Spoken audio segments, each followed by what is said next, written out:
तो अब मैं आपको इसका करवा रहा हूँ पार्ट 2, और पार्ट 2 आपके पास क्या है इसका, कोई यानी क्वेश्चन नंबर 3 का ये पार्ट 1 मैंने आपको करवा दिया था।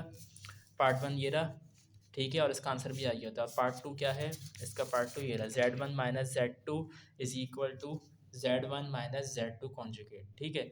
तो अब आपके पास Z1 की वैल्यू ये रही और Z2 की वैल्यू ये रही, वैल्यूज़ वही है, बस साइन का फ़र्क आ गया, यहाँ माइनस आ गया, ठीक है। तो नाउ स्टार्ट द सॉल्यूशन।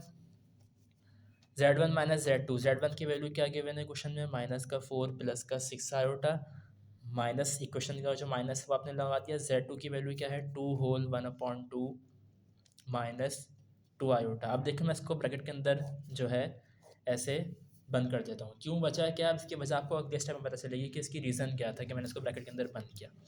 अब देखें, अब मैं इसको सॉल्व करता हूँ, ठीक है। माइनस का 4 प्लस का 6 आयोटा माइनस 2 होल 1/2 को अगर हम यही चेंज कर दें तो बात अच्छी होगी। 5/2 कैसे होगा 5/2, 2 2 ज़ा 4 प्लस 1 किया तो कितना हो गया, 5/2 हो गया।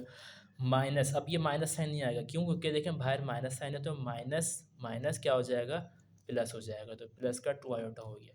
तो ब्रैकेट लगाने की रीज़न यही था कि ताकि इसका साइन क्या हो जाए, अपने आप खुद ब खुद चेंज हो जाए, ऑटोमेटिक चेंज हो गया है। अब क्या करेंगे, अरेंज कर देंगे इसको, जो नंबर्स की टर्म है इसको हम एक जगह पे कर देंगे, माइनस का 4 माइनस का 5/2, और जो आयोटा की टर्म थे वो एक जगह पर आ गई, plus 6 iota plus 2 iota. Minus का 4 माइनस का 5/2 है, तो क्या है, यानी नीचे यहाँ पे नंबर 1 है, 1 2 का ले लेंगे एलसीएम, तो क्या आएगा, एलसीएम का आंसर 2 आएगा। ऐसे नंबर से मल्टीप्लाई कर दोगे 2 बने, वो नंबर क्या है, 2 है, तो यहाँ पे 2 लिख दोगे आप। यहाँ पे क्या लिखोगे, मल्टीप्लाई 1, तो यहाँ भी क्या लिखोगे, 1 लिखोगे। माइनस को 4 को मल्टीप्लाई करते हैं 2 से, तो कितना हो जाएगा, माइनस का 8 माइनस 5 1 ज़ा 5 प्लस 6 आयोटा प्लस 2 आयोटा कितना हो जाएगा, प्लस का 8 आयोटा। माइनस का 8 माइनस का 5 कितना हो जाएगा, माइनस का 13/2 प्लस 8 आयोटा, ठीक है। यानी माइनस माइनस प्लस 8 में 5 जमा करने कितने हो जाएंगे, माइनस का 13 हो जाएगा। तो ये अभी आपके पास Z1 माइनस Z2 की वजह निकल कर आ गई। अब हम इसके ऊपर अप्लाई कर देंगे कॉन्जुगेट, तो कैसे लिख करेंगे, उसके लिए तरीका ये है कि आप यहाँ पर लिख देंगे apply conjugate on both side, मतलब कॉन्जुगेट का साइन जो है वो दोनों तरफ लग जाएगा। नेक्स्ट स्टेप में इस तरह से Z1 minus Z2 conjugate minus 13/2 plus 8 iota, conjugate sign हमने यहाँ भी लगा दिया।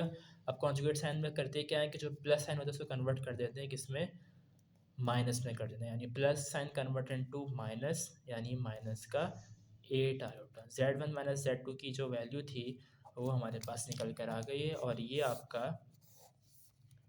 लेफ्ट हैंड साइड का आंसर सही है। ये सॉल्व हो गया है। अब मैं आपको इसका राइट हैंड साइड सॉल्व करवाता हूँ। राइट हैंड साइड इस तरह से सॉल्व होगी कि आसान है। इसमें राइट हैंड साइड में आपके पास क्या लिखा हुआ है, आप यहाँ पे हेडिंग डाल देंगे, taking right hand side. Right hand side हमारे पास है Z1 conjugate minus Z2 conjugate, अलग अलग कॉन्जुगेट लेना होगा।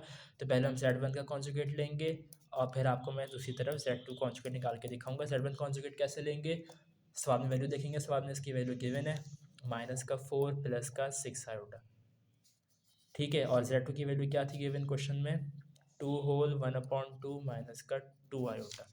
तो इसका कॉन्जुगेट ले लें, साइन लगा दें कॉन्जुगेट का दोनों पर। तो कॉन्जुगेट लेते वक्त क्या हो जाएगा, माइनस का 4 माइनस 6 आयोटा, यानी कि plus sign convert into minus. ये Z1 की वैल्यू आ गई, और Z2 की वैल्यू क्या आ जाएगी, 5/2 minus sign convert into plus. देखिए यहाँ प्लस था तो माइनस में हो गया, यहाँ माइनस था तो प्लस में हो गया। तो Z2 की वैल्यू ये आ गई, और Z1 की वैल्यू हमारे पास कॉन्जुगेट की ये आ गई। इसको बॉक्स के अंदर बंद कर दें जो आपने निकाल दिया कॉन्जुगेट, ठीक है। ये 5/2 प्लस 2 आयोटा है, ठीक है। अब क्या करेंगे, इसको दोनों को, जो दोनों आपने आंसर्स निकाले कॉन्जुगेट के बाद, इसका जो कॉन्जुगेट लिया, अब इन दोनों के आंसर्स को आप क्या करा देंगे, आपस में माइनस करा देंगे। कैसे माइनस कराएंगे वो देख सकते हैं आप, ये रहा। तो Z1 का आंसर था माइनस का 4 माइनस का 6 आयोटा, और Z2 का आंसर, अच्छा माइनस लगाएंगे क्योंकि क्वेश्चन में माइनस लगा तो यहाँ माइनस शो कर देंगे। Z2 का आंसर क्या निकाला आपने, वो ये रहा, 5/2 प्लस का 2 आयोटा। इसको सॉल्व कर लेंगे, जो नंबर्स की टर्म होंगी वही जगह पर आ जाएंगी, माइनस का 4 माइनस का 5 आयोटा, जो आयोटा की टर्म्स होंगी वही जगह पर आ जाएंगी, आ गई। अब ये होगा कि इसको जो है आप चेंज कर देंगे, 2 आ गया एलसीएम का आंसर, बल्कि एक मिनट, एक इसमें मिस्टेक है, ब्रैकेट लगाना भूल गया हूँ मैं। इसमें ब्रैकेट लगाने के बाद क्या होगा कि नंबर्स जो हैं चेंज हो जाएंगे, मतलब साइन चेंज हो जाएंगे। तो माइनस प्लस माइनस का 5/2 और माइनस प्लस माइनस साइन आएगा यहाँ पर, ठीक है। ये मैंने इसको आपको बता दिया है कि इसमें इस तरह से होना है, यानी कि एक स्टेप मैंने ऑप्शनल वो है कि आपको मैंने उसको काट के बता दिया है कि भाई एक स्टेप ना करें, डायरेक्ट इस तरह से कर लें, ठीक है। अब क्या होगा कि इसका एलसीएम ले लिया मैंने 2। अब यहाँ पर ऐसे नंबर से मल्टीप्लाई कराओगे 2 बने हुए नंबर क्या आएगा, 2 आएगा, तो यहाँ भी 2 लिख दोगे, यहाँ 1 लिखोगे तो यहाँ पर भी क्या आ जाएगा, 1 आ जाएगा। -4 मल्टीप्लाई बाई 2 कितना हो जाएगा, माइनस का 8 और माइनस साइन लिख दिया, 5 1 5।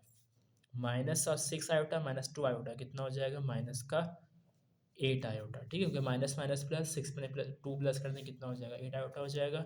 माइनस का 8 माइनस का 5 माइनस का 13/2 और माइनस का 8 आयोटा। तो ये आपके पास Z1 conjugate minus Z2 conjugate की वैल्यू निकल कर आ गई है। तो ये हो गया आपका राइट हैंड साइड सॉल्व। आखिर में आप ये लिख देंगे left hand side is equal to right hand side, और ये आपने क्या कर दिया, वेरीफाइड कर दिया।